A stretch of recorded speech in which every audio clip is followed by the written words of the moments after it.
Olá e bem-vindos! Hoje a gente vai seguir o rastro de um dinheiro que está, assim, prestes a mudar de mãos no Brasil inteiro. Estou falando da nova tributação sobre o consumo, o IBS e a CBS. Temos em mãos um material de estudo bem denso sobre a futura Lei Complementar 21425 e a nossa missão aqui é transformar esse emaranhado de regras em algo claro e, por que não, fascinante, né? Vamos acompanhar a jornada completa do novo imposto. Primeiro, como se define o valor exato da mordida. Depois, para qual cofre, de qual estado ou cidade esse dinheiro vai. E, por fim, como quem pagou recupera uma parte dele. É a viagem de ida e volta do tributo. É uma ótima forma de colocar, porque cada etapa dessa jornada tem detalhes que, nossa, podem fazer uma empresa economizar milhões ou pagar muito mais do que deveria. E o ponto de partida, o quilômetro zero dessa estrada, é sempre o mesmo. Sobre qual valor exatamente o imposto é calculado, a chamada base de cálculo. Exato. Vamos pegar um caso prático, para não ficar só na teoria, né? Imagina uma indústria que vende equipamentos por R$ 500 mil. Na nota fiscal, além desse valor, aparecem 15 mil de frete, 8 mil de seguro, o IPI e os próprios IBS e CBS. E tem um detalhe, um desconto de R$ 10 mil se o cliente pagar a fatura em até 10 dias. O que dessa salada toda, de fato, entra na conta do novo imposto? Ótimo exemplo porque ele tem todas as peças que costumam gerar confusão. Vamos desmontar isso. Primeiro, o óbvio. O valor do produto, os 500 mil, entra. O frete e o seguro, por serem custos ligados diretamente à operação de venda, também são somados. Até aqui, sem grandes surpresas. Certo, mas e o desconto? R$ 10 mil é um valor considerável. Minha intuição diria que o imposto incide sobre o valor que o cliente ele efetivamente vai pagar. E aí que mora a primeira grande pegadinha do novo sistema. Como esse desconto é condicional, ele depende de um evento futuro e incerto, que é o pagamento no prazo, a lei determina que ele não seja abatido da base de cálculo. O imposto é calculado sobre o valor cheio, como se o desconto não existisse. Se fosse um desconto incondicional, aquele dado no balcão sem pré-requisitos, aí sim ele reduziria a base. Entendi a lógica. É uma forma de evitar a complexidade de ter que recalcular o imposto depois, caso o cliente perca o prazo. E o IPI? E os próprios impostos novos, o IBS e a CBS? Esses ficam totalmente de fora. E aqui temos uma mudança conceitual muito importante. O cálculo é por fora. Ok, cálculo por fora é um daqueles termos que a gente ouve muito, mas que nem todo mundo entende o que significa na prática. O que é isso? Pensa assim, se um produto custa R$ 100 e a alíquota do imposto é de 25%, o cálculo por fora significa que o imposto é simplesmente R$ 25. O valor final é 125. No sistema antigo, muitos tributos eram calculados por dentro, o que na prática significava que o imposto incidia sobre ele mesmo. Era como se, naqueles R$ 100, já houvesse imposto embutido, sabe? O que tornava a alíquota real maior do que a anunciada. A nova regra traz mais transparência. Agora ficou claro. Mas me parece que a lei não está preocupada apenas com essas operações diretas. Vi que existe uma atenção especial com o mercado financeiro, quase como se o fisco estivesse antecipando uma jogada de xadrez dos contribuintes. Exatamente. A lei tenta fechar a porta para o que se chama de planejamento tributário abusivo. E é importante fazer uma distinção aqui, tá? Planejar para pagar menos impostos usando as regras da própria lei é legal. O que é abusivo é criar estruturas artificiais sem um propósito econômico real só para disfarçar o fato gerador do imposto. A lei quer combater essa simulação. E como ela faz isso na prática? Um exemplo claro é o dos derivativos. Se uma empresa vende uma máquina, mas estrutura parte do pagamento como um ganho num contrato financeiro com condições, assim, totalmente fora do mercado, só para disfarçar o preço real da venda, a fiscalização pode somar esse ganho financeiro à base de cálculo do IBS e da CBS. O recado é, não importa a roupagem jurídica que você dê, o que vale é a essência econômica da transação. Faz todo sentido. É uma blindagem. E enquanto eu lia sobre isso, duas situações bem específicas me saltaram aos olhos por serem no mínimo curiosas. A primeira é sobre passagens aéreas internacionais. Assim, essa é uma daquelas regras de exceção que sempre caem em prova. Se os trechos de ida e volta são vendidos num bilhete único, a base de cálculo do imposto é de apenas 50% do valor total. É um tratamento específico para o setor. A outra exceção notável é sobre operações em moeda estrangeira. A regra geral é usar a taxa de câmbio do Banco Central do dia. Mas, na importação, para uniformizar os procedimentos, usa-se a mesma taxa de câmbio do imposto de importação. Ok, então já temos o valor do imposto calculado. A próxima peça do quebra-cabeça é definir quem é o responsável por recolher esse dinheiro e para onde ele vai.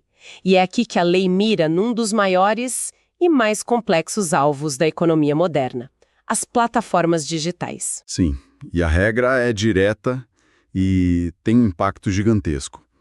As plataformas digitais que intermediam operações, pensa em marketplaces, aplicativos de serviço, etc., passam a ser as responsáveis por recolher o IBS e a CBS, mesmo que a sede delas seja nas Ilhas Cayman, por exemplo. Elas são obrigadas a se cadastrar e atuar como um agente do fisco brasileiro. Isso parece incrivelmente amplo. Quer dizer que qualquer marketplace tipo um iFood, um Mercado Livre, vira um coletor de impostos da noite para o dia? E o que impede uma empresa de, sei lá, fatiar suas operações em CNPJs diferentes para escapar dessa regra? Dizer que uma empresa só faz a publicidade e outra separada só processa o pagamento? Excelente pergunta, porque toca no cerne da questão. A lei tenta se antecipar a isso definindo o que não é uma plataforma. E a palavra-chave é somente. Uma empresa escapa dessa responsabilidade se ela executar somente uma de 4 atividades: fornecer internet, ser uma instituição de pagamento autorizada pelo Banco Central, trabalhar só com publicidade ou ser um mero buscador de preços, desde que não ganhe comissão sobre a venda. No momento em que um site de comparação ganha comissão pela venda ou uma empresa combina a publicidade com a intermediação do pagamento, aí ela cai na malha. A lei olha o conjunto da obra, entende? Entendi. A combinação das funções é o que a caracteriza como intermediadora. Agora, a questão de onde o imposto é pago, isso sempre foi uma fonte de guerra fiscal no Brasil, né? Vamos tentar materializar isso com um caso que ilustra bem a confusão. Uma empresa de software de São Paulo vende uma licença para um cliente no Rio de Janeiro. Esse cliente do Rio pede que a instalação seja feita nos computadores da filial dele em Minas Gerais. É uma triangulação. Onde o imposto é devido? Esse tipo de operação era o pesadelo de qualquer contador. Já vi empresa pagar imposto no estado errado e depois levar anos para reaver o dinheiro. A nova lei tenta criar uma regra clara baseada no princípio do destino. Mas o destino não é um lugar só. A operação é fatiada.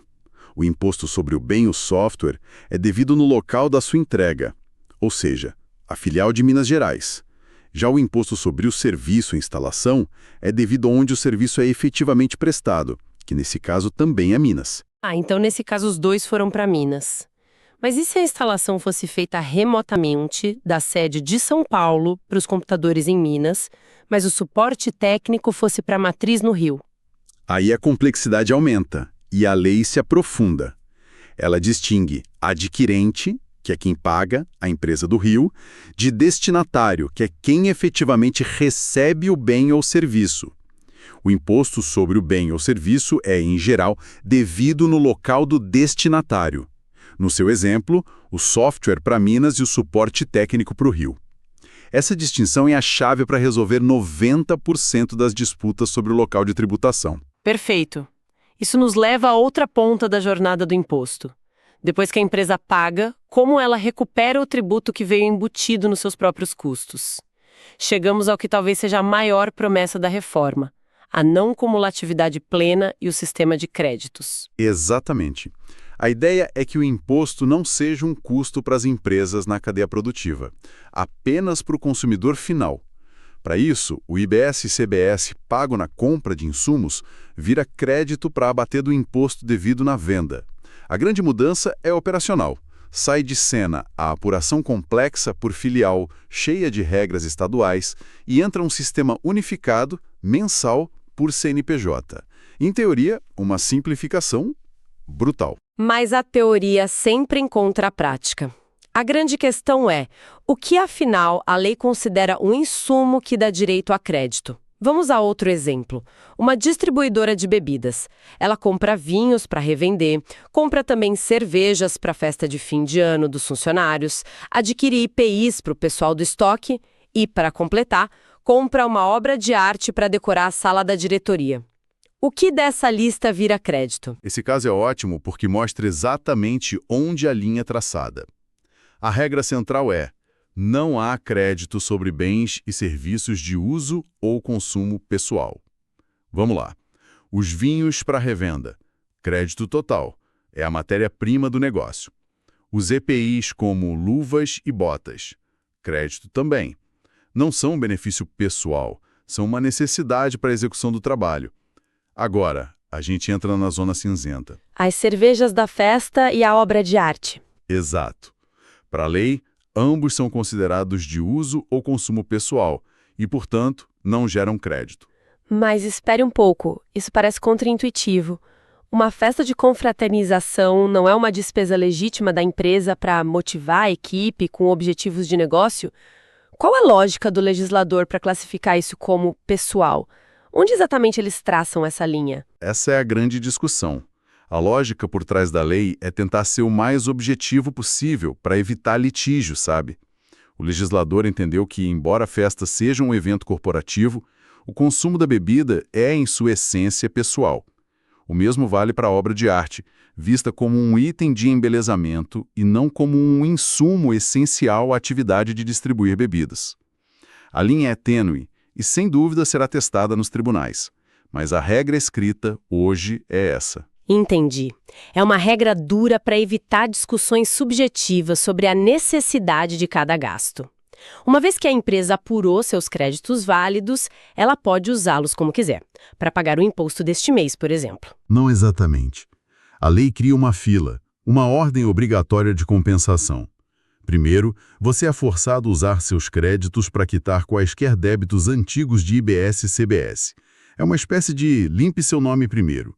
Segundo, o que sobrar quita o débito do mês atual. E só então, se ainda houver saldo, você pode usar para débitos futuros. Então uma empresa não pode simplesmente guardar os créditos para o futuro se tiver uma dívida antiga?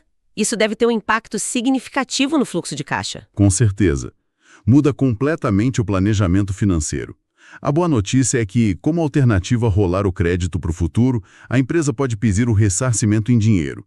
E para evitar que isso vire a mesma novela de espera infinita que era no passado, a lei estabelece prazos. E são prazos realistas? Parecem ser. Até 30 dias para empresas com bom histórico fiscal, até 60 para créditos de compra de máquinas e equipamentos e até 180 dias para os demais casos. E o mais importante, se o fisco atrasar, ele paga uma correção pela taxa Selic. É um incentivo poderoso para que o sistema funcione. Se o atraso for grande, a correção é diária. Se for menor, mensal. Muito bem, percorremos a jornada completa. Se a gente pudesse resumir o espírito dessa reforma em alguns pontos, o que seria? Não os detalhes, mas as grandes ideias por trás de tudo isso. Eu diria que são 3 grandes mudanças de filosofia. A primeira é a de lançar uma rede mais larga. A base de cálculo foi ampliada, incluindo os descontos condicionais, para fechar brechas e garantir a arrecadação sobre o valor real da transação. A segunda é a de trazer os gigantes globais para o jogo local. Ao responsabilizar as plataformas digitais, o Brasil está dizendo que quem lucra aqui tem que participar do nosso sistema tributário, não importa onde esteja a sede. E a terceira? A terceira é um controle mais rígido do fluxo de caixa, do governo e das empresas. Ao mesmo tempo que promete devolver os créditos mais rápido, o sistema impõe essa regra de pague suas dívidas antigas primeiro. Isso força uma organização financeira por parte das empresas e garante a arrecadação para o governo. É uma via de mão dupla. Excelente síntese. Vimos que o objetivo é simplificar, mas a complexidade apenas mudou de lugar, né? Ela não desapareceu. E, para deixar uma reflexão final, um ponto sutil me chamou a atenção. A lei, em geral, isenta de IBS e CBS a venda de ações ou rendimentos financeiros. Contudo, ela abre uma exceção perigosa.